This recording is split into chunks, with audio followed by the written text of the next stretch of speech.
This is Horror Sucks, the podcast where we watch horror movies and tell you why they suck. I'm Ashley Atkins, foe of chicken nuggets. And I'm Carter Rhodes, also foe of chicken nuggets if they're breaded in gluten.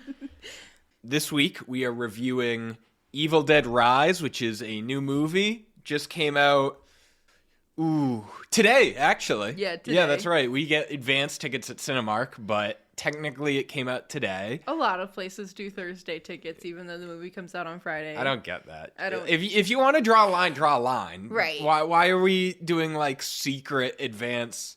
Like, just pick a time, and that's when it's out. I don't get it. Anyway, Ashley and I, while foes of chicken nuggets, are allies of the Evil Dead universe. Yes. We are big fans, and in fact, we have covered the most recent Evil Dead movie, not including this one, obviously, on our podcast as a very special episode because we enjoyed it so much. Yeah, it was pretty good. I have personal connection to Evil Dead because an essay I wrote about that new remake was the first piece of writing that I ever had published, even though to the best of my knowledge, haven't seen a single cent from it, haven't seen any evidence that it was ever published. I was simply told it was and have yet to see any proof of it. As far as I know, it has not actually been published, but I'm just going to take reality at its word here. So we were excited for this movie, weren't we, Ashley? Yeah. Mm-hmm. I was very excited for it. Yep. So tell me about your fun story. Okay, so Carter, the way our schedules worked this week, we didn't go see the movie together, and so I went to go see it yesterday, and Carter actually saw it today, earlier. And so I went to the movies by myself, super gross, and I grabbed like a random seat in like the middle that was like by itself, which is also my worst nightmare because I had people on both sides of me. But anyways, so I'm in line to get a drink. It was an icy, and there's this couple standing in front of me, and I'm like, all right, they're going to the same movie I am. Like, whatever. I wasn't really paying attention to them. I was just kind of in my own space. But the guy looks back at me, and he goes, I know you're looking at my stomach. I'm not pregnant. It's just chicken tenders. And it looked like, and then I actually looked at him, and it did look like he had like a beer belly, like a low drop belly. And I was like, is he making a joke? Does he think I was just like staring at him? So I was like, oh, like who hasn't done that? Like making a joke. So then whatever, I get my drink. Please tell me he was sitting next to you. I get to the theater and I was like, as I was walking in, I'm like, how much do you want to bet they're right next to me? So I sit down in my seat and who walks up but this guy with the chicken tenders, and he goes, hey, it's our friend. And then he pulls up his shirt and just No. smacks his big old belly. No, he opens up his flannel, pulls out a thing of chicken tenders from Popeyes. Oh, that's hilarious, actually. He truly was talking about chicken tenders. And I was just kind of chuckling. He goes, do you want one? And I was like, no, that's okay. He goes, oh, well, is it because they were in my belly? And I was like, no. Surely it didn't help, but... But yeah, that's my fun story about chicken tenders. Yeah. See, I'm just a foe because I can't eat them. Oh, that's the reason I'm also a foe. I've yet to find a good gluten-free chicken tender. Or chicken nuggets I have. I found you kind of have to overcook them just a bit so they get a little bit crispy. Okay. Because otherwise... But then the chicken gets all dried out. A little. It's just the cost of doing business. There's one brand from Walmart that I found that the buffalo chicken nuggets are good, but their regular chicken nuggets are terrible. I don't know what it is. Yeah. Probably extra moisture from the buffalo sauce. Yeah. I don't know how science works, so that sounds believable. I don't know. That's the only thing I can think of. But anyways, that's my funny story. Okay. My story is I was just at the Stice concert with Nika, and it was great. I'm glad. Yeah. Amazing show. Highly recommend Stice, everyone. I had the pleasure of seeing them live. I got to meet all three of the Sticettes. Oh, wow. What are the Sticettes? So there's Crab, Jark, and Max. And I met Crab first. Okay. Jark is... I actually swear to God I thought I recognized him as someone from our high school. and he was talking to someone who was also at the concert from Andover. Oh. And I overheard something about Andover, and I'm talking, and I'm like, hey, I heard you were from Andover. He actually, do you remember? No, it's not going to be interesting for the viewer, so I'll just bring it up later. But Okay. I probably do know who it is, but so anyway, it's not important. I'm like, so I heard you talking about Andover. He's like, oh, that was the person I was talking to. They're over there. And I'm like, frankly, I just don't care enough. I'm like, I saw a bunch of faces at the party. No one that I immediately zeroed in on as someone I knew. I don't care. Okay, but what is this Stice at? That's just my joking way of saying one of the members of Stice. Okay, all right. You said it like I should know what that is. No. Very cool. So you met the band. Yep, and then I met Max when he was truly just refueling from the sink. Just man lost at least half his body weight in sweat. Good God. Did you go to like an after party or something?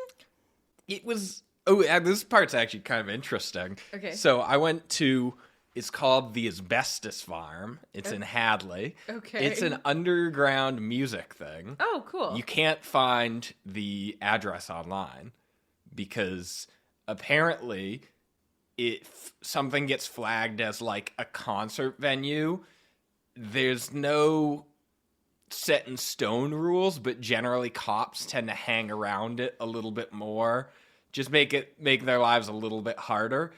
Whereas if from the outside, it looks like every Amherst party ever. Loud music, lots of people, lots of drinking. Got it. It's a college town. Yeah. So I actually only knew about it. You could have asked the band and they would have told you, but my friend Zach's sister, I don't remember her band's name, but she opened, and so we got the address from her. But like, seriously, it was just a farmhouse. Yeah. Just a random ass farmhouse. Oh, sick. That's pretty cool. So that was neat. Yeah. The Asbestos Farm. The concert was unbelievable. It was like she was So just. The concert wasn't at the Asbestos Farm. No, it was. Oh, it was. Yeah, okay. it was in the basement. Got it. So the lead singer was just like, they were setting up. She was just doing vocals, just kind of being silly with it. She was like, she had the mic. She was like, ba ba ba ba ba ba, ya ya ya ya ya ya ya. And then, like, someone nodded, and she's like, and then just gave the most intense performance of my life. It was like someone threw a switch. It was ridiculous. I was like, I don't get how you just turned that on. But seriously, it was it was the best concert of my life. Pretty cool. Pretty cool. So, let's get into this garbage. This is what you guys are waiting for. No way our like one viewer in Hessen, Germany gives a shit about Stice. So, Ashley, you're doing the plot today, right? Yes. Awesome. Take us away. Do you want to tell the viewers how this works? Oh, yeah, I guess so. So, we're going to give the plot, tell you what the movie's about. There will be spoilers. You should know that. If I tell you we're going to give the plot, you should be able to deduce what's about to happen. Then we're going to give you some fun facts. It's going to be sparse because I had to write this in about a 30-minute period. So this is coming straight from my phone to the mic. It's not even taking a pit stop in my brain first. Carter's pulling an Ashley on the facts. I'm going to straight up read the facts out loud without even processing them first. Usually I read them first, but anyways. No, I'm just going to read from start to finish, and then I'm going to edit the...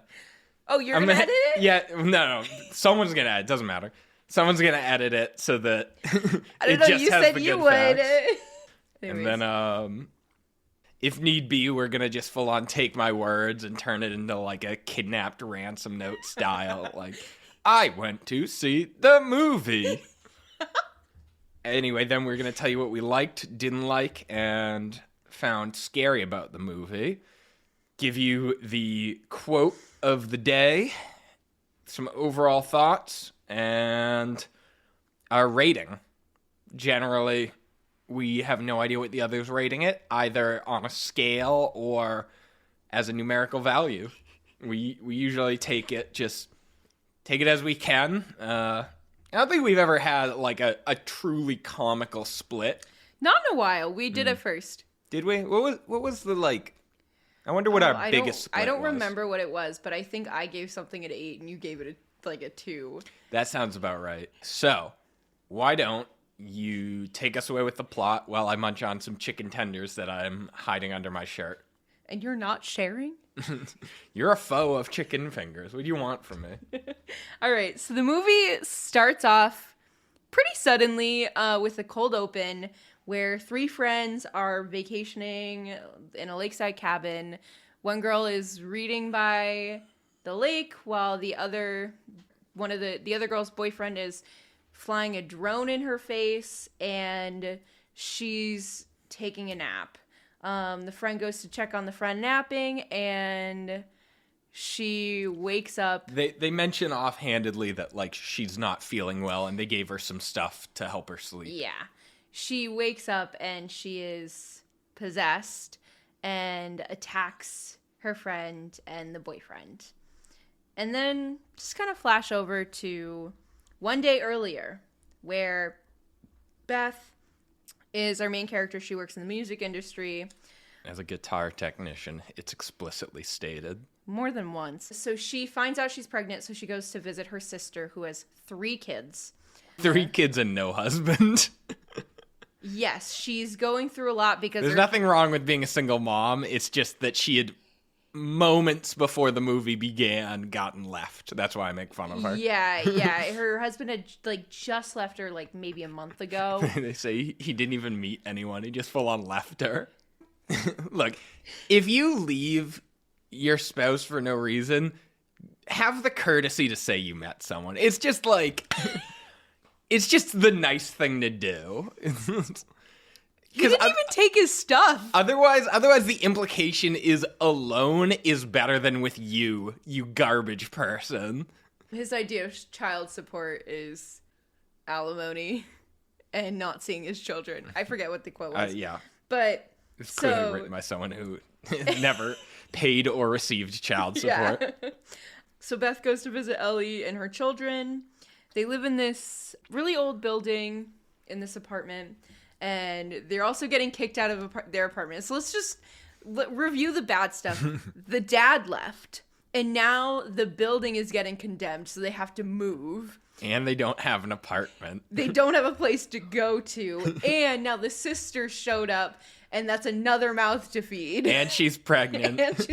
And educated guests kind of feel like guitar technician doesn't have good health care. Right, and probably doesn't pay the best, especially since she's always on the road. Mm-hmm.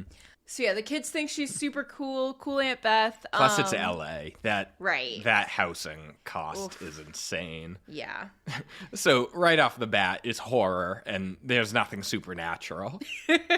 So the kids are sent off to go get pizza while the sisters kind of tiff about their lives. And on their way in, after getting the pizza, there's an earthquake. The earth kind of quakes. The earth kind of quakes.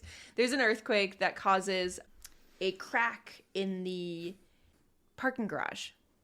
And a hole opens up, and the boy, what's his name? It doesn't matter. Danny. No one cares. Danny goes down into the hole, and it's the old bank vault, but there's also a tomb. And he finds the Book of the Dead. It's like literally a cartoon bank vault. It's the spinny kind. It's ridiculous. Yeah. So he finds the Book of the Dead along with some records of recordings of something. So he takes both. He's a DJ, so he's probably like, I'm gonna get some great mixtapes out of this. Yeah, he is a DJ with a full turntable setup, which unsure how they can afford that yet live in this not so great apartment. Well, that's why they can afford I guess. I guess that's a fair point. So he takes them in, he opens the book, or he tries to open the book. His sister Beth comes in. Nope, Beth is the aunt. The other one, Bridget, her middle sister Bridget comes in. They're arguing about it. She's like, "No, put it back. Like, go put it back tomorrow." And they're all kind of shaken up about the earthquake anyways. And he cuts his finger, causes it to bleed on the book, and the book opens for him. And he looking at the pages, they're super creepy and, Book of the Dead. And he then starts playing the tapes. But he has to, hold his finger on it to slow it down to be able to hear it because his table turns too fast.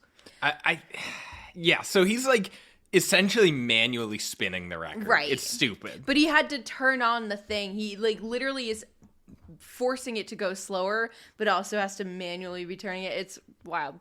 So it starts saying this spell in Latin, or it's a recording of a reading from the book in Latin, which opens the book, or awakens the evil. And it goes into the mom, Ellie. She's attacked in the elevator, and when she returns to the apartment, she excessively vomits and collapses in front of everyone. So they think she's dead. They put her to bed and call the neighbors. But then she awakens, and she's now possessed by the demon and attacks the family. At this point, it's just as kind of a lot of action that just a lot happens. So she's attacking everyone. She's trying to kill everyone. And Bridget gets attacked and also gets possessed. All of the neighbors and the neighbor kids get attacked, get killed, and then they become possessed. Eventually, Danny tells his Aunt Beth about the book, and she listens to the last recording, and it's like, I've unleashed hell. It won't stop until it devours everything good or everything innocent, whatever it was. And it's like, okay. So the priest is like, I'm a stinky boy. Yeah, he's like, I did this. And so Beth and Beth and Cassie, the littlest daughter, they fight their way to get out. And the book flips to a page of this monster of combined people. And of course, the mother and the two children combined to be one person. I don't think monster. You mentioned, but she stabbed the kids and they turned into demons. Yeah. It's really not that important. But yeah, so when they get blood on them or something, they turn into... Yeah, when they get cut, Bridget had already turned into a demon, and then Danny got... it's again, it's not very important because it's not really a feature, because there's so much blood that if you get cut, it's essentially you've already gotten the blood in you. Yeah, I guess. It's an absurd amount of blood in this movie, but remember when she did the tattoo? First, She cut herself. There was blood on the needle. She pulled the knife, or the girl pulled the knife out of her and stabbed her brother. It's details I missed. Yeah. Again, it's not important to it. No, but that's interesting. Generally, if you're killed by them, you turn. Yeah. So they combine to become this... Trider. Trider? That's what I want to call it. A spider, but it's 3 people, which means it's got a total of 6 arms. Yeah, I was going to call it a zombie. But 6 arms. Demon Hemoth, but that just won't work. Dehemoth. Wait a minute. So they had 6... It had 6... They had 2 people, had all 4 arms and legs, and the mother had 1 arm and 1 leg. So that combines for 5 legs and 5 arms. You paid attention to that, to the limbs? I had to know if it was an arachnid. The answer is no. It's a Okay. What is 10 legs? That's not an insect, is it? I don't know. Well, I mean, either way, it doesn't matter. Anyways, so Beth and Cassie get down to the garage. The keys were in the elevator. And so they grab them, they get to the car, but of course the car gets stuck on the big old crack that's in the middle of the parking garage. And then they're just kind of in the car, and they're like, it's coming. And it saunters up. This thing does not move very fast with all of these limbs. Water everywhere, not a drop to drink. Quite literally. So they managed to defeat it by running around a bunch and then somehow forcing it into a wood chipper. And it really had to climb into the hole. They didn't really beat it in any meaningful way. Is they stood in a position where it had to climb pretty much on top of the thing, and then they turned it on. Yeah. They didn't even set a trap for it. No. It just was kind of they took advantage of the circumstance. Yeah, they didn't even outsmart it, No. really. It's like they caught it off guard, I would say. Yeah, well, the thing wanted to use the wood chipper to kill Cassie. Mm-hmm. And they kind of just sort of flipped the switch, but not in a very creative way. Giving this plot, I like this movie a lot less than I thought I did. Anyways, so they managed to escape, but of course... Believe it or not, I'm actually having the opposite. I'm having an almost fondness for the movie. I hated it far more than this plot makes it sound. Interesting. So yeah, and of course there was a little bit of a battle with a chainsaw, and they have to take it with them when they leave. Mm-hmm. And then later that day, the girl who was possessed from the cold open goes to her car, and she's on the phone with her friend because she's going to pick her up to go to the lake with her buddies. And that's it. Okay. So, just real quick, a little bit of backstory because it is relevant for the Evil Dead franchise. Oh, yeah. There's been a couple of movies, but the four you need to know are Evil Dead 2, Army of Darkness, and the Evil Dead remake.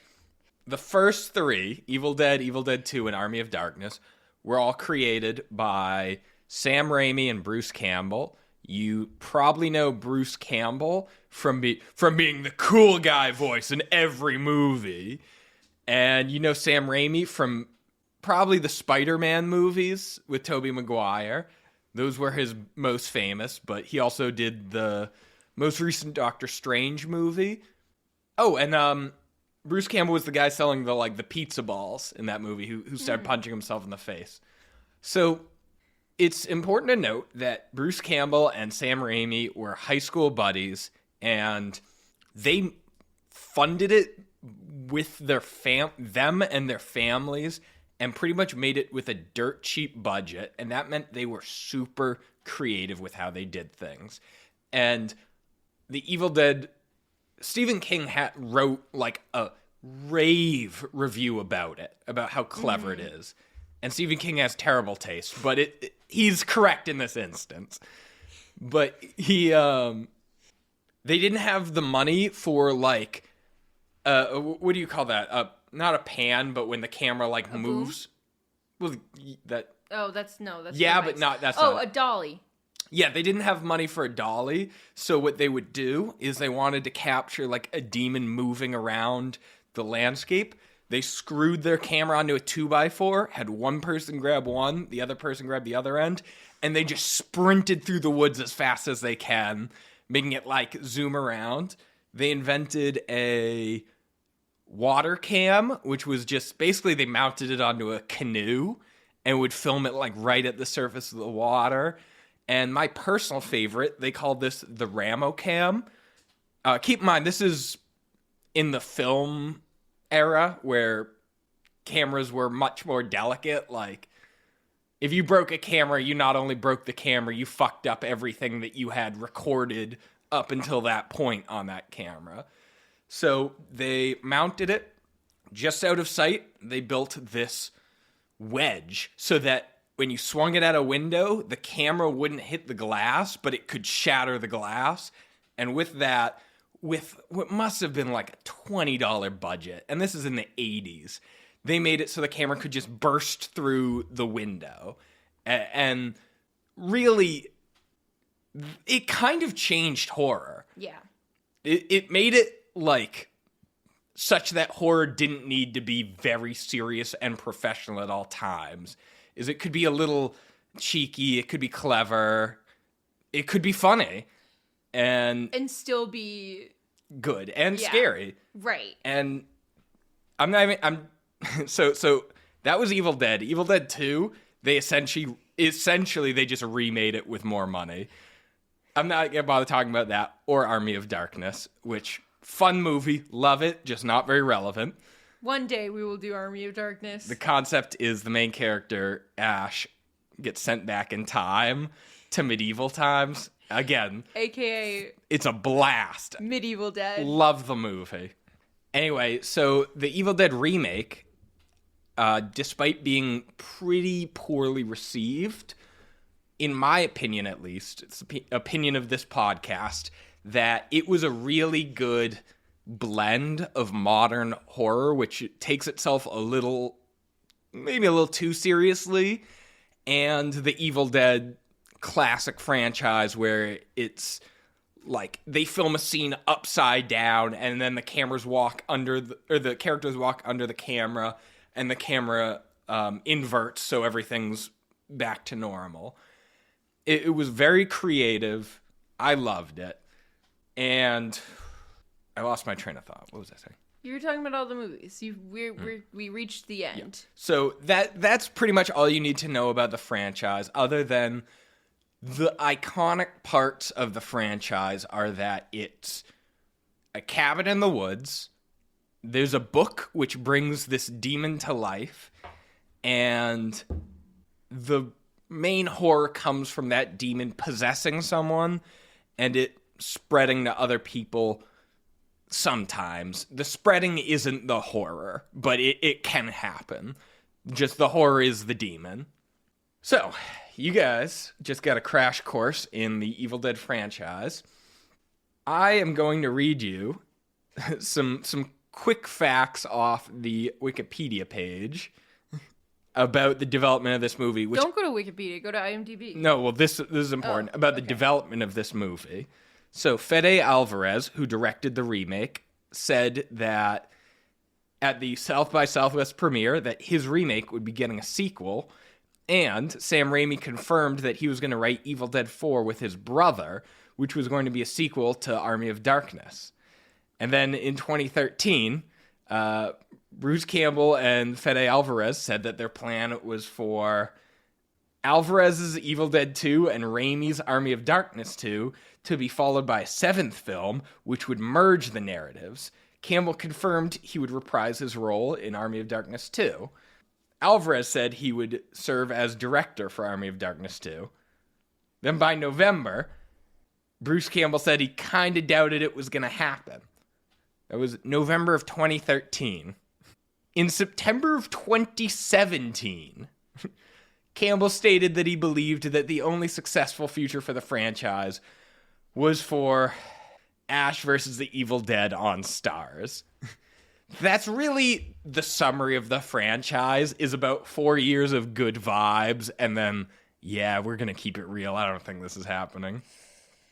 It's too bad because I would kill for Army of Darkness 2. Yeah. How incredible would that be? I wonder where he would travel to.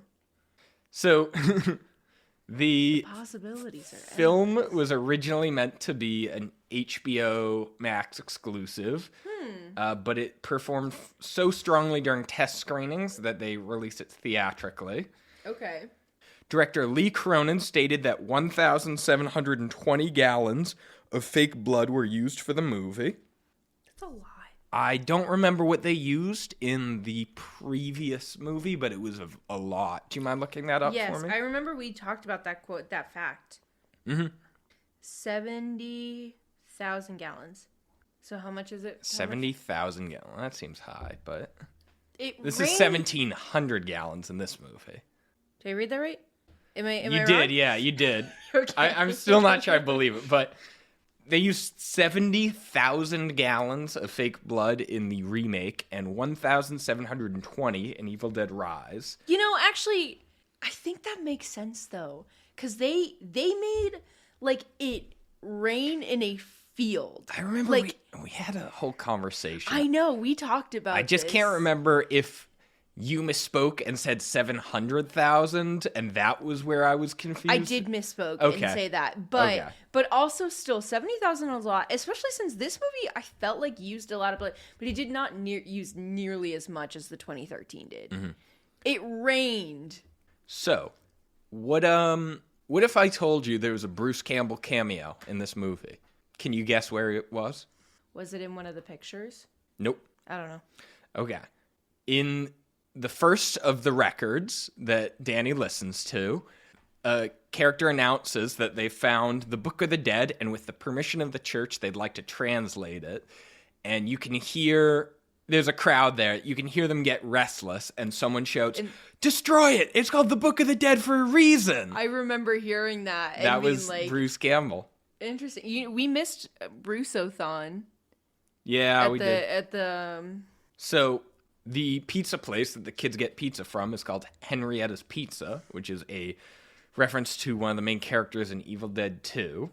The director, Lee Cronin, states that all the character names were after actors that had previously appeared in the Evil Dead series. That's how you do it. You don't name your fucking characters Jason and Pamela. Right, true. That's just so... You can nod... Sorry. You can nod to the franchise without being... This movie did a lot of nodding. Yeah. And it was fine because it wasn't like pause for applause. We'll get into it. This movie was shot in chronological order. Oh, wait, that's interesting. Yep. And lastly, the truck, the tree truck through which they kill the demon thing is called Fonda's, which is not confirmed, but is believed to be a reference to Bridget Fonda, who was Ash's girlfriend in the opening flashbacks of Army of Darkness. I was talking to the doorman at the Stice concert, and I don't remember what. I think I mentioned I had a high-quality mic or something. It's like, you said you weren't a musician. What do you have that for? And I was like, oh, I have a podcast. He ended up looking it up. He's like, I love horror. Maybe I'll listen to it. Oh, you guys hated Scream 6? I loved that. And I'm like, maybe you should listen to the episode, and that would be a good it'd be a good indicator whether or not you should listen to us as a whole. If you listen to us and say, "Oh yeah, you're right, that did suck," we might be the podcast for you. If not, we're gonna be nothing but like nails on a chalkboard. Are you ready? I'm ready. Let's talk about the good. The good. Dun dun dun. All right. So I have a lot more than you do, I think. Yeah, I have very little. I really liked the cold open. I didn't like the start of it. Okay. But alternatively, I fucking hated the cold open. And in fact thought it was one of the worst parts of this movie. What? To the point where I'm skipping all of my good to tell you why I think it sucked. Why did you hate it? Because it had literally, by the most literal definition of the word, tangential relation to the plot. True. The girls in which they are killed in the cold open literally just live in the apartment building. Yeah. Different floor. They never see any of the action. She is going to her car in the garage and is possessed, and that's explained. The fact that it says one day earlier implies that it has a connection and it's going to explain it. It establishes this extreme violence and gore with these characters that we don't know and don't care about and aren't explained. Okay. In a setting that we don't know and is not explained. It is the worst. It's a parody of a cold open. Okay. All right. It's like if you described what a cold open was to someone who'd never seen a horror movie and they tried to do it. Is they're like, the villain kills someone in the beginning. That's the cold open. That is a good point. Can I tell you what I liked about it? What? I liked that the girl got scalped and the guy got decapitated. I hated that. You didn't enjoy his face just twitching on the dock? No. I tell you what I did like, though. When the girl started floating, and as she was rising above the water, the title screen is rising behind her. That was pretty good. That was really good. I put that in my good. Okay. All right. Your notes about the opening are valid. I liked the symbolism of Beth, whatever her fucking name is. B. Let's call her B. It's Beth. You had it right. I don't care. She becomes pregnant early in the movie, and I really liked... They didn't do anything with it, but I like the symbolism of it because in the context of this movie, pregnancy is very similar to how possession is shown. Because you are still shown to have some control over your body and actions. And so, in a very literal sense, the demonic possession is some being inside of you growing more powerful, like a pregnancy.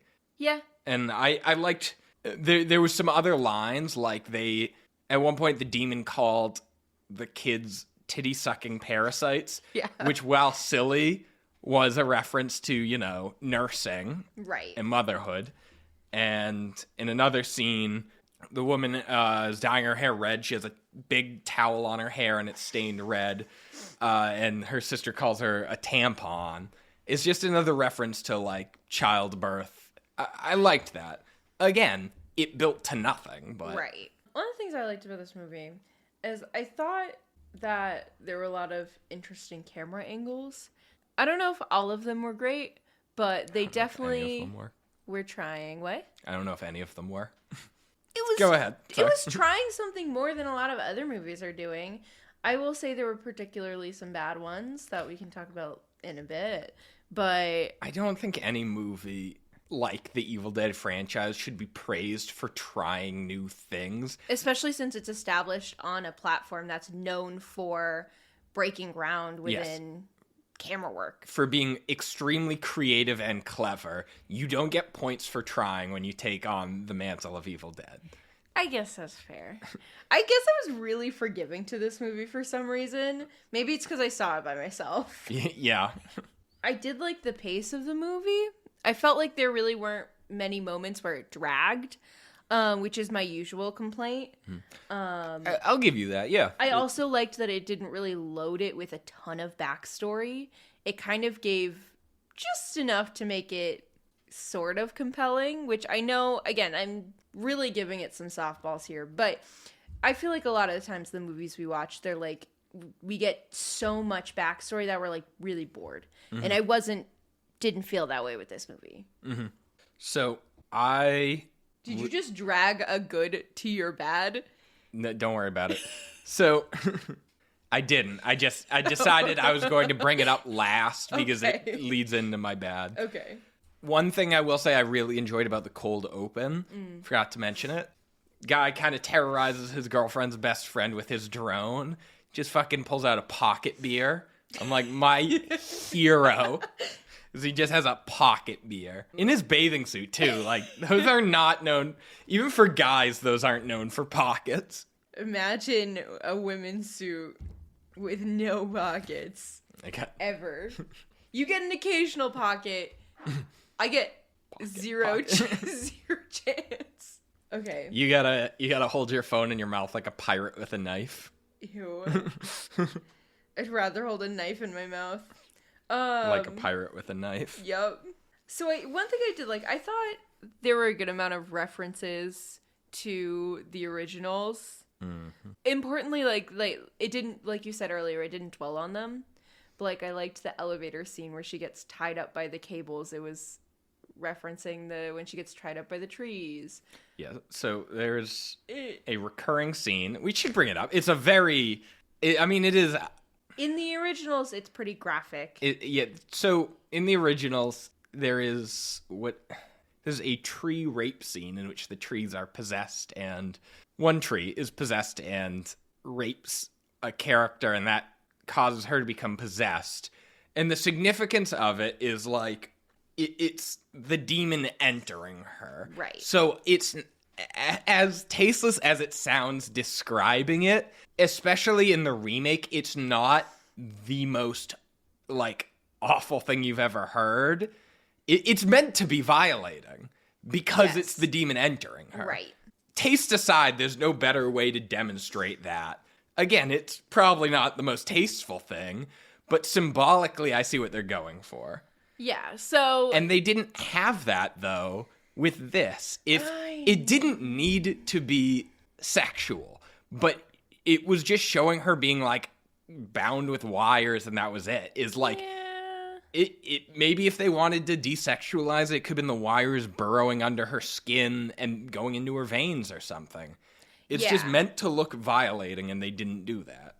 No, it just was more violent than violating. Mm-hmm. It was a reference, and that's 90% what this movie was. Yeah, I liked them, though. Me, as a watcher of the movie. I enjoyed the references. You're not a watcher of the movie, Ashley. You're a critic. Whether you like it or not, you run a podcast with me where you critique movies. You're right. I don't know. I really wanted to like this movie that I convinced myself that I liked it, okay? I think what's really happening is I'm just bullying you into having my opinion.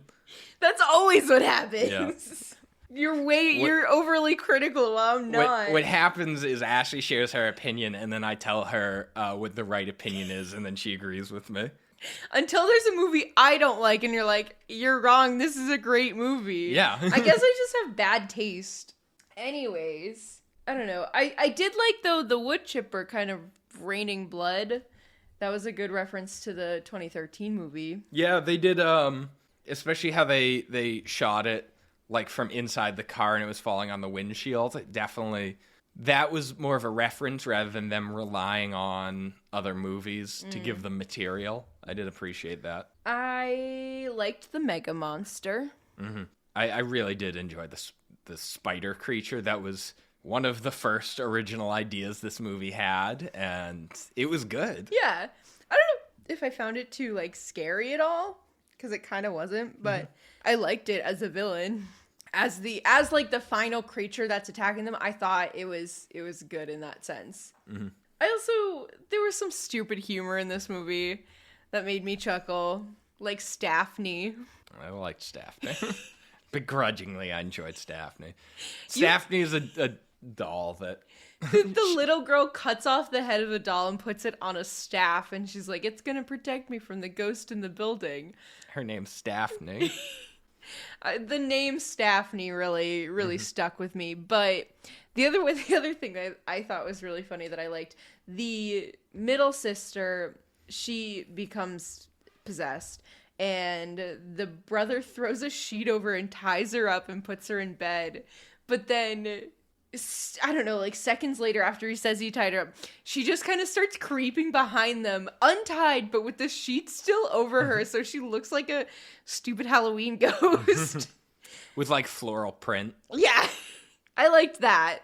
I thought it was stupid enough to make me laugh. I really, really enjoyed the fact, the way the earthquake was portrayed in this movie. It was like things started shaking and we were led to believe it was supernatural. And by the time we realized what was happening, the like fear became a survival fear. Yeah. So that was pretty impressive how they handled that. I agree. I liked that. It's no pocket beer, but it was pretty good. All right, what else you got? I burned through my good. All right. I liked the kids. Usually I find kids in horror movies really annoying, and these ones were pretty good. I was the youngest kid, like usually it's the younger kids that are the worst in horror, and I found the youngest was not that bad. Which, I'm giving it softballs. I thought I liked some moments of audio where it get really loud, or I was in the theater, so it was studio, so it would throw to different sides, and I liked that. But then that leads into my bad, which is that some moments the audio was awful. Are we ready to talk about the bad? I'm ready to talk about the bad. Okay. The audio was so loud that it drowned out any nuance. Yeah.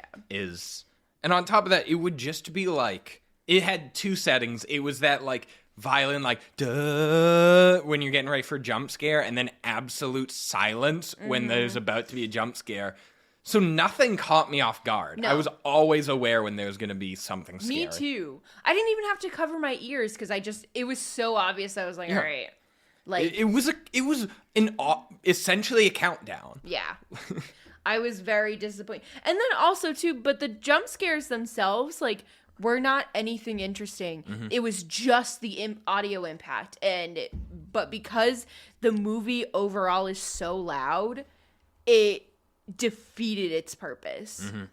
I thought, honestly, I was covering my ears at a lot of moments because it was way too loud in the theater. It was like, aggressive. I honestly considered getting up just because it was so loud. Really? Just, it got better as the movie went on, but in the beginning, especially in the cold open, it was deafening. The sound was awful. Yeah, it was awful. The stupid drone, like, driving by sounds were... Yeah. It was cool that it was going in studio and, like, you could hear where it was going, but it was so loud. I can't I feel the need to stress that I'm not just complaining that it was loud. It was like if every noise that happened in it, like from the music to the background noise to the characters talking, was its own speaker at max volume. Is it just it was so much noise being thrown at you that like it was the audible equivalent of like a strobe light. You were just blasted with stuff that you couldn't process anything. That's such a good metaphor for it. It really was like that. My biggest complaint about this movie is that there is so little original in this movie. I have a full-on list of things that they just straight up stole. All right. They took the head bash scene. I mean, Grant, just to be clear, some of these, I'm sure this is not the first instance of it. This is just like the most popular recent thing I can think of that did this. Okay. There was the banging their head on the door and crawling on the wall from Hereditary. Yeah. The shining blood elevator. The hand stab scene, which we most recently saw in Scream 5. Yeah. I first saw it in, I think, Get Out. There's the Evil Dead style, like, creature cams, which to me just proved that they watched the movie and wanted to tell me that they watched the movie. The blood absorb scene, also from the Evil Dead remake. There's the creepy walk where she like on all fours that you've seen in every possession movie. I know. There's the Jesus jump scare from Hellraiser. There's the trope where she's like cute talk, like, "Oh, I dreamed we had a beautiful night and then I killed you." I'm not quoting these like obscure horror movies that every director should know. These are like the most popular movies of the past 10 years. They said, "Oh, what's worked well? All right, we're gonna mash them all together." Yeah. The Jesus jump scare, I think, is the only one that actually worked semi. Yeah, and that's being again very forgiving. Yeah, it just There's some quote, I don't remember who said it, it might have been Tarantino, where he's like, good artists borrow, great artists steal. Great artists steal, but bad artists also steal. You're not a good... Stealing doesn't make you a great artist. Got it. That's what this movie was, is they just kind of pickpocketed every movie they could and thought they could sew it together and make something half decent. And instead it was all just contrived. That's the worst part. I don't even care that it was taken from other movies. It was all done to death. And then that which they didn't steal is incredibly boring. We talked about all the jump scares and audio, which was obvious. There was the same thing with fake outs. Is we could tell always when they were about to fake out a jump scare. We could tell when they were establishing things for later. Yeah. Like when she stashed the scissors under the couch, when they were like, weird that a wood chipper's in this building. There's the book, which is also one of my biggest complaints about this movie. So what I liked most about Evil Dead, the remake, is the book was summoned the demon, but the demon was a scary thing. The book was just a book. Yeah. It didn't burn, but that was it. Like, the book wasn't alive. It didn't speak to people. It didn't turn its own pages. Yeah, I didn't like that part at all. Yeah, and so it's just, I don't care about the book, especially when there's a woman, like, eating people in the other room. Right. Show us the action. Yeah. That being said, some moments had too much action that you couldn't even tell what was going on. Mm-hmm. For example, when the mother was, like, on top of the neighbor, kind of just moving around a bunch, and like you couldn't tell what was happening, and then she pulls her head back to reveal that she ate his eye, and it was like, I just was like, what? That could have been pretty scary, but there was just so much movement, you couldn't focus on anything happening. There were a few moments in the movie like that. By the way, she bit his eye and like spat it, and then some random person swallowed it and choked on it. It was some random person who was only ever shown in one previous scene to establish his existence. Right. It was dumb. Mm-hmm. The movie takes place, probably the biggest departure is that it takes place in an apartment building, not a cabin in the woods. Right. And I don't hate that. It's just that it didn't do anything to isolate them in a meaningful way. They were just physically separated from help. And once they physically managed to leave the building, they were fine. Right. That's one of the things that made all the Evil Dead movies good is... They were isolated. Yeah. Help was never gonna come. Yeah. They weren't like one thing away, they were in it. Right. And the only movie I can think of as a good example that did it well was 1408. That did a good job of... seen that one. That's good. John Cusack, Samuel L. Jackson. I know. Yeah. I know it's a John Cusack. Yeah. I'm up to date on which movies are Kate's favorite actor. Your favorite actor. You went on a full binge. I don't think so. Yeah, let's all be John Cusack movies for Halloween. I call say anything. We weren't, though, is the thing. We said we were going to, and we didn't. No, because we realized that Heather's was way better at costume, and so it immediately got vetoed when someone came up with something better. Yeah. You really campaigned for it, though. I was a big Heather's fan. Yes, well, once someone suggested Heather's, it was like, all right, there's no contestant here, but... Yeah. So, the camera work is pretty boring. It's just a lot of very stable shots. There's very little motion involved, and very little creativity in that limited motion. There were a couple scenes where it's the exact opposite, where it was just super shaky, not an impactful way. It was just like, and it was like, what? I would argue that shaky cam, while it's not literally stable, is like, it's such a bread and butter thing that it's not. It's my least favorite thing. Let's see. They're like trying to escape, and Danny's like, oh my god, the stairs are gone. And then you look and they're missing like one flight of stairs. It's like, damn, we're trapped here, huh? I think it was like a couple of flights. It wasn't just one. But you do have a good point. They could have thrown some ropes and escaped. Yeah. And it's stupid because it's such a physical separation from help that's what we are drawn to. There's one scene in which the like record is spinning. And the mom puts her finger down and opens her mouth and uses it as a speaker, and it's the dumbest thing I've ever seen. What? Lilo, what do you mean what? Lilo and Stitch did that shit. No, I don't remember that happening. Oh. Yeah, remember she climbed through the vent behind... Oh, you're right. I remember that, and you're right. Lilo and Stitch did it first and way better. Yeah. There's a scene in which they're trying to escape the, like, spider creature... And there's a jump scare, and then they remain hidden, which is one of the dumbest things I can think of. Yeah. Because for better or worse, a jump scare does in fact break tension. It's the payoff. And it's good. You just can't then continue to be tense after that. Right. Right. Yeah. No, it was so dumb. Them just running around the car a bunch. They were making a bunch of noise. Yeah. Like, how is that not... I understand the creature was not very fast, but like, how could... It had 6 ears. Literally. I also really hated the look of the kids on the monster creature, because they just were like covered in blood, and you could just kind of see the whites of their eyes. It wasn't creepy. It just looked, I don't know, kind of silly. But yeah, the last thing, I was not really invested in any of the characters, so I kind of didn't care if they died. Which I know I said I liked that there was no long backstory, but at the same time, I had no investment in them. The characters were terrible.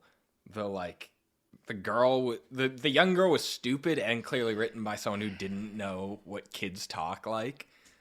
That's fair. She had some really bad dialogue. She's like, you'd be a good mom. You know how to lie to kids. And I'm like, this girl is so stupid that her mom was like, hey, baby, open the door so I can meet you. And the girl's like, okay. Like, yeah, sure. I'm sure she can. She wasn't insufferable, though. Yeah. As most kids are. Then Danny was a DJ who, like, if I were trying Danny was stupid. If I was trying to make a joke about an unlikable character, I'd be like, yeah, he's Danny, he dyes his hair blonde, and he's a DJ. Yeah. The girl So cliche. The girl was like portrayed almost like they were trying to make fun of Feminists? yeah. Yeah. It's like she had short hair. She's like, "Mom, I'm going to the Earth Day parade or something." And it just She wanted her eat the rich shirt and then was upset that it wasn't clean. yeah. Which between that and the fact that like the context of her of Beth or whoever, I don't care, being pregnant and like they didn't say it, but a lot Val picked up on this too. There was some subtext of like, should she keep it? Which contextualized the movie to be very similar to be very like almost hinting towards abortion. Yeah. Which, I caught that. I caught that too. I also caught though that actually, she was like, "Oh, I messed up again." Like, yeah, I thought it was gonna be a reveal that one of those kids was hers, and that she was raising her sister's child, like maybe the boy, but it didn't. yeah. I thought that would have been a little more interesting. something to make the mom redeemable as well, because we didn't get anything like the mom was a mom and like that was fine, but there wasn't anything to really like pull us in and feel bad that she got turned into a demon. Yeah. Versus like if we found out she was actually raising her sister's child, like it'd be like, that's devastating. She took in this child and now the mother's a demon. Like that, you know, they're a good person versus they're probably a good person. Like we don't know. Yeah. And the kids were just so young that like it felt crowded. It did feel crowded in their apartment, huh? That's the characters were way too young to have their own lives, so they were all like truly just dependents on her. Which I mean is real life, but in a movie set in a small apartment, it was a lot. Yeah. Like one of the bedrooms was clearly not supposed to be a bedroom. It had glass doors. Glass double doors. Yeah. I don't know. All right, are you Yeah, I'm ready for the scary. The spooky. Ooh. Why don't you go first? So, I really hate bone crunching crawling. So, that to me was pretty spooky. Also, there was at one point where there was, I don't even know if it was really a jump scare with the tattoo gun, where we got POV with the tattoo gun coming right out of us. I don't know, that spooked me. And then the girl getting scalped in the cold open. That was just too, like, it wasn't that she was scalped, it was that she was scalped and then, like, went out to the dock and continued to do stuff for a while. Yeah, it was a little ruined, but... Yeah. I don't know, that's what I got. What do you got?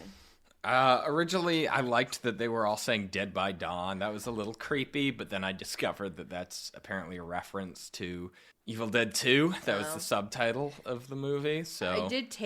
I did put that in my notes that they were saying that, but that's disappointing. And then when she swallowed the broken glass in a scene that we truly didn't feel the need to mention. Boring. Yeah.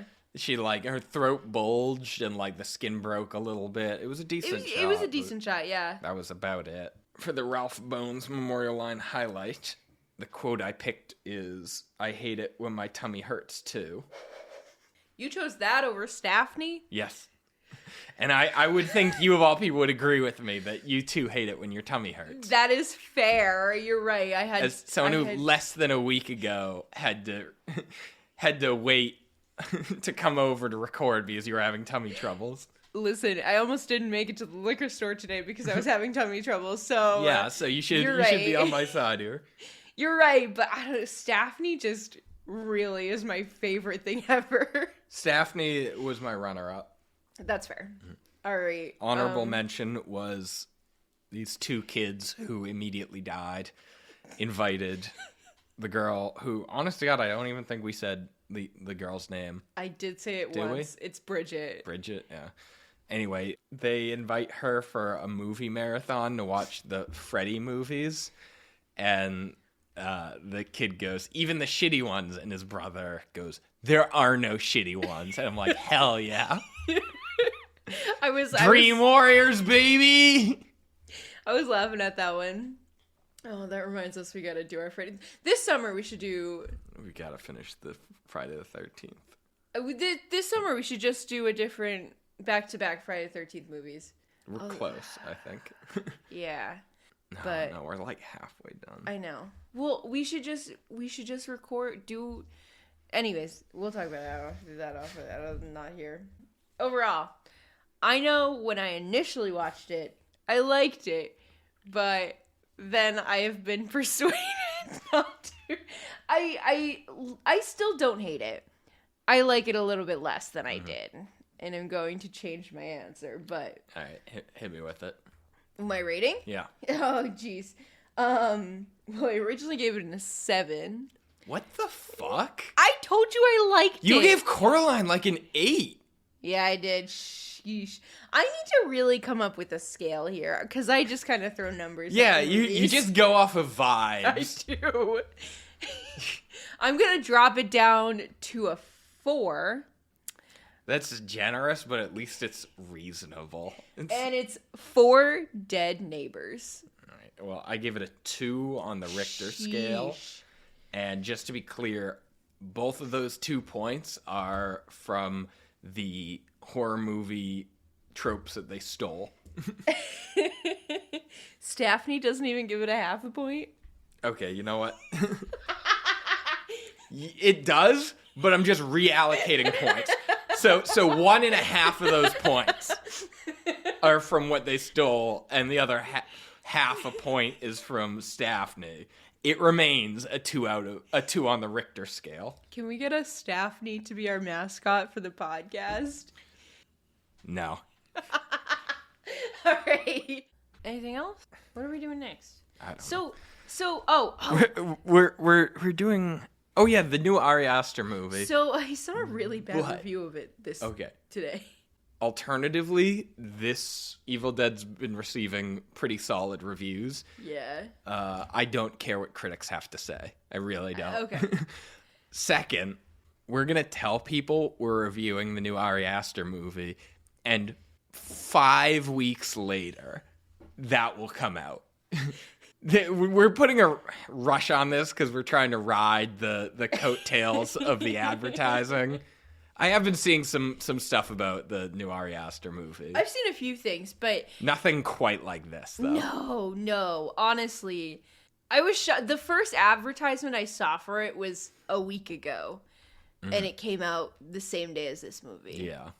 It wasn't even at Cinemark. I was surprised.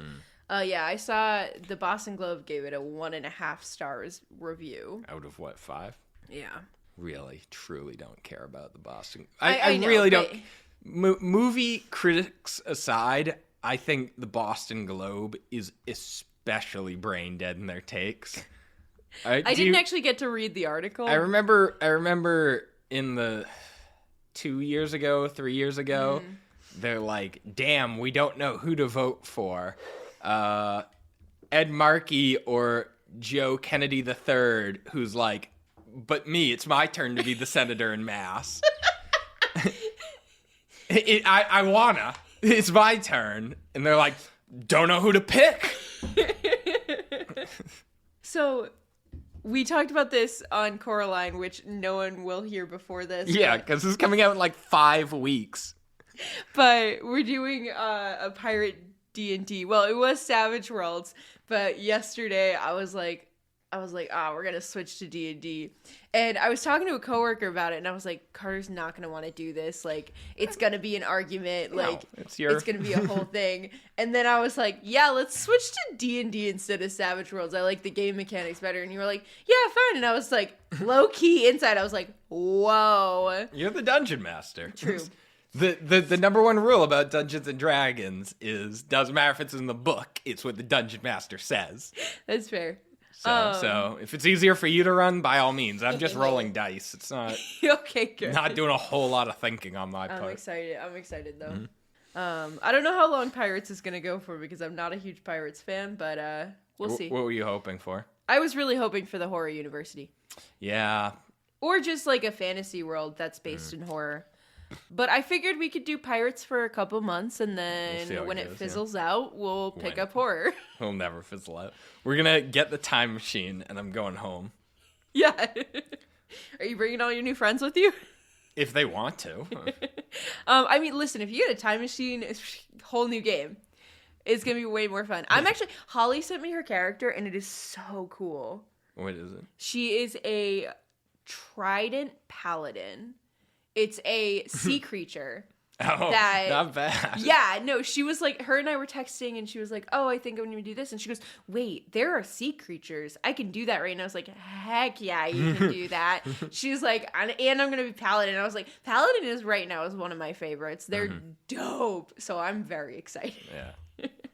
But yeah. That is kind of one of my criticisms of Dungeons and Dragons What? is you do have to label yourself pretty heavily. I like Savage Worlds being like, do the skills you want to be good at. You don't need to say I'm a paladin. You just need to be good at what you want to be good at. True, but and fit whatever archetype you feel the need to. the class though is essentially the archetype. Yeah, that's what I'm saying. Is you You don't. The Savage Worlds doesn't force you to pigeonhole yourself into the archetype. Is you what can you're saying. you can pick a magical guy that squishes things who's jacked and be terrible at everything else. You can be godly at one skill and terrible at everything. You can be all around good. It just I like that it lets you pick what you're good at and you don't have to fit a box. I guess that's fair. I like D&D because you don't have to worry about so much different dice. Okay, but you do have to worry about the different numbers, which No. is going to be murder on you. No, it's not. It's Okay. gonna be way easier. Okay. I defer to you. I don't believe you, but I defer to you. There is a table, and the table goes by 5. Okay. Super easy. Past 5. Okay. No, but I think I've just been so engrossed in D&D that it makes a lot more sense to me than if I was playing multiple Savage World games. I'd be like, oh yeah, let's just stick with this, you know? You do definitely have more experience in D&D.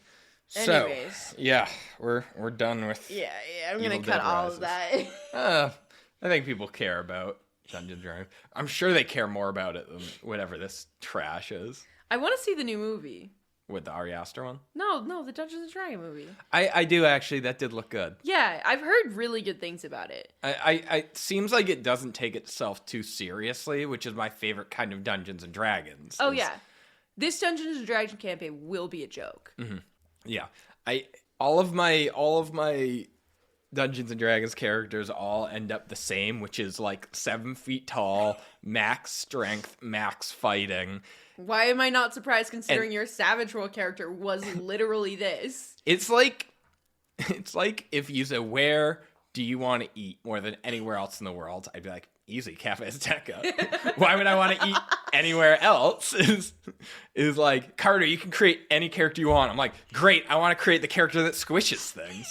Yeah. It's the same one I did last time. I have fun with it. But you know what? You're having fun, so it doesn't Yeah. matter. Why would I ever want to do anything but my favorite thing? Don't fix what isn't broken. I tell That you- being said, I want to try different. I'm excited Okay. to try all the kinds of different characters. So, first of all, big congratulations if you've made it to this far, because I'm about to share some great stuff. In my campaign back in college, Yeah. I created this. I might have shared it actually, but Is this D&D or Savage World? D&D. Okay. I created this orc called Baluk, Goluk, Snack Hack, Snow Luke. I'm sure I told you. I don't know. I heard that. I know okay, you all right. haven't. I But know. I did don't you think hate your DM? Yes, but that wasn't why I did it. I mean, I just went by Baluk Goluk. It wasn't like I refused to answer to anything but that. But anyway, I had really high strength. So, strength and intimidation. So, we're getting ambushed by kobolds who are some of my favorite enemies. Yeah. They're like poking out of murder holes and shooting arrows. And I win a speed check and I reach in and pull out a kobold by the neck. And I'm like, okay, I gotta find out where his boss is. I roll intimidation, nat 20. And Bless. Liam goes, what do you do to like convince him? And I just bring him right up to my face and I go, talk! And Liam goes, he says nothing. And I go, okay, I try again. I got like a 19. And I go, talk! And Liam's like, just friend to friend. He's not talking because he's terrified. Like, like you beat the skill check. That's not the issue here. He's too scared to talk to you. So I go, okay, so to scare the others, what I'm going to do is I'm going to rip his head off. God. And I got like a nat 1 or something. And not quite that low, but it was like right at the edge of passing. So he goes, you don't kill him, but you feel a crunch. And I go, okay, I just throw him to the side, and I continue the fight. And we're like getting ready to leave at the end. And I go, wait a minute. Is he still alive? And he goes, yeah. And I go, I tuck him into my waistband. And so that was Stank, a kobold who prayed for death and was never granted it. He was like, wait, he didn't die when you broke nope, his neck? but he was paralyzed, so I just kept him. Have you seen what is it, God of War? They're like, no. in the newest God of War, you got this like guy whose head got cut off but he's still alive. You keep him tucked in your belt, and he's kind of like almost the comic relief sort of thing. That was Stank. Is I just kept him tucked in my belt. Oh my God. And every so often we'd bring him out to ask him some wisdom. He'd be like, please let me die. Incredible. And we'd be like, shut up, Stank. That's pretty funny. Oh God, that sounds like level of humor on the D&D podcast I listen to. I truly don't get why DMs have an issue with murder hobos. It's the best way to play. What do you mean by murder hobos? Characters that just go around killing people with no connection to any land. They just like, they're like, oh, we did just murder this like churchgoer. Next town. I mean, it's hard to weave an intricate story with that. It's the best way to play, though. As a player. Yeah, for sure. You have the most fun. For sure. All right. We've trailed off enough. Yeah, we've chewed off your ear. All right. Well, thank you all for listening. What's next week? Sick? I think so. Yeah, because we're not going to put on a rush on Ari Aster or Renfeld. Renfeld's probably going to be filler. No one's clamoring for it. It looks funny. I mean, they've done enough advertising for it, but it looks enjoyable, but it's not, I don't think it's super horror. Yeah. And I mean, listen, if you want Renfeld, request it, we'll push it, but like... I will say one thing I did see that I really enjoyed was one of the trailers was like the origins. Yeah. And they filmed it in the black and white style of like the 1920s that was Dragon. funny. I really liked that. Yeah. I think it's gonna be like smart funny, but like not a great horror movie. Smart funny or farts money? Farts money, obviously. All right, but yeah, so next week will be Sick. After that will be something else. And today, we thank you for listening. If you like what you heard, please make sure to leave us a rating, maybe a review if you're listening on Apple Podcast, or if you're on YouTube, leave us a comment. I will say, just before we sign off, our order is so fucked up at this point that like I'm getting messages that's like, tell Ashley we hope she's feeling better. And I'm like, she's been okay for like 2 weeks now. Well, it's just thanks for the well wishes. By the time we release it, like by the time we released it, like, oh, Ashley's sick, we gotta plan around that. You had been okay for quite some time. So that's pretty funny. Yeah. All right. Thank you all for listening. Again, and stay spooky. Yeah. Horror Sex is brought to you by Wild Thing Media. Production done by me. Editing apparently done by me. Goodbye. Stay spooky.